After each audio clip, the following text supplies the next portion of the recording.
Today, I'm going to show you how to update your iPhone to iOS 18.6, step by step. Whether you're seeking new features or bug fixes, this update is quick and straightforward. Let's get started. First, make sure your iPhone supports iOS 18.6.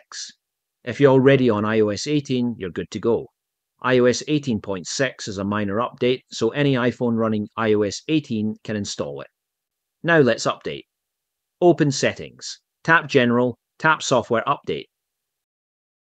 If iOS 18.6 is available, tap Update Now. Enter your passcode if asked. Your iPhone will restart once the update is installed, and that's it. Your iPhone is now running iOS 18.6. If you found this video helpful, don't forget to like and subscribe for more iPhone tips.